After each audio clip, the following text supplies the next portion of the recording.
Le Cruiser Mark I ou A9 était un char britannique de l'entre-deux-guerres.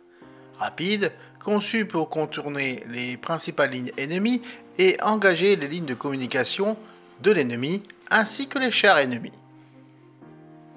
En 1936, le War Office britannique a désigné deux types de chars différents pour un développement futur. Les chars d'infanterie lourdement blindés, destinés à être utilisés en étroite coopération avec l'infanterie lors des attaques, et les chars de croisière rapides et mobiles conçus pour une incursion profonde en territoire ennemi. En raison des coûts, les projets britanniques de remplacement des chars médiums Mark II, alors en service, avaient été annulés, avec seulement 3 médiums Mark III construits. En 1934, Sir John Garton de Vickers Armstrong a été prié de fournir un char raisonnablement bon marché pour remplacer certains des modèles moyens alors en usage. Ce projet était connu sous le nom spécifique de A9 de l'état-major. Le modèle pilote de son char moyen fut achevé en 1936 et reçut la désignation de A9E1. Il intégrait les meilleures caractéristiques du projet annulé du médium Mark III, mais en étant plus léger afin de pouvoir être propulsé par un moteur à essence commercialisé. Cependant, c'était encore à l'époque de la Grande Dépression et le char a fait l'objet de plusieurs mesures de réduction de coûts. Ce fut le premier char britannique à avoir une tourelle située au centre et à disposer d'un système de rotation entièrement hydraulique. Le blindage était léger, avec une épaisseur maximale de 14 mm. De nombreuses parties du blindage étaient verticales et il y avait de nombreux défauts de protection.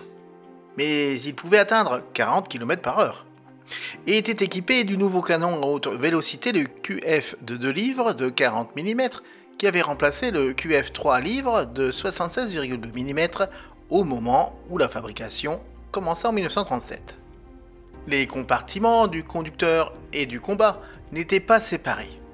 En plus de l'armement de la tourelle, qui consistait à un canon de 40 mm et une mitrailleuse coaxiale, il y avait deux petites tourelles de chaque côté du compartiment du conducteur, chacune avec une mitrailleuse.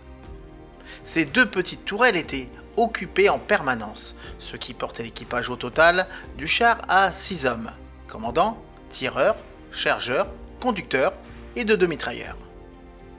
l'A9E1 a été testé face à d'autres conceptions, et bien qu'il présente des lacunes dans certains domaines, il avait été accepté en 1937 comme conception intermédiaire jusqu'à ce qu'un char de croisière à suspension Christie puisse être livré. Une commande de 125 exemplaires ont été passés. 75 ont été construits. Un moteur d'origine automobile de 7,67 litres a été utilisé pour le modèle pilote, mais il s'est avéré sous-motorisé et a été remplacé par un moteur de bus de 9,64 litres. Il avait aussi un moteur auxiliaire utilisé pour charger les batteries et alimenter un ventilateur refroidissement le compartiment de combat.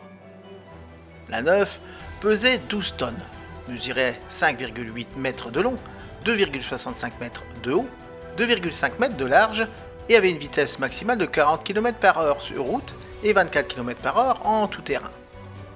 Son autonomie maximale sur route était de 240 km.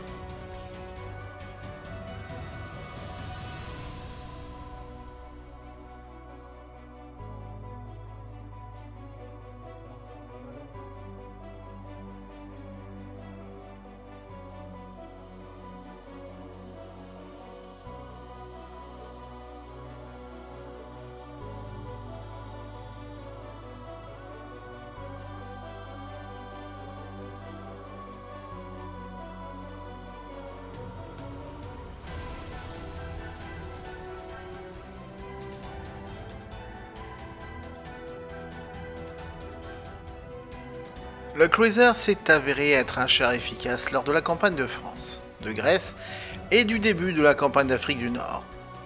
Le canon de 40 mm était mortel contre les premiers chars italiens, rencontrés en Afrique du Nord, et pouvait rivaliser avec les premiers Panzer II et III de Rommel. Il était également capable de percer de 20 à 30 mm d'acier de protection de ses adversaires ultérieurs, comme le Panzer III AOSFD et le Panzer IV AOSFD. Il est resté efficace jusqu'à ce que les Allemands introduisent le Panzer IV AOSF-E, plus lourdement blindé, dans le désert au printemps de 1941. Cependant, son blindage minimal rendait la Neuve très vulnérable à la plupart des armes anti-chars de l'Axe. Un autre problème était le manque d'obus explosifs pour le canon. De plus, les zones autour des tourelles de mitrailleuses avant créaient une surface frontale plus vulnérable aux tirs ennemis qu'elle ne l'aurait été si elles avaient été une simple plaque plate. Le manque de fiabilité était aussi préoccupant. Les chenilles en particulier avaient tendance à se tordre. La suspension tanguait sur un sol irrégulier et tordait les chenilles.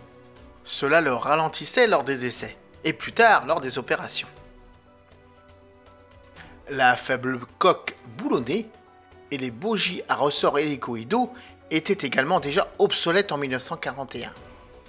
La Neuve était cependant relativement rapide et le canon était en effet très efficace contre la plupart des chars de l'Axe jusqu'à la fin de 1941.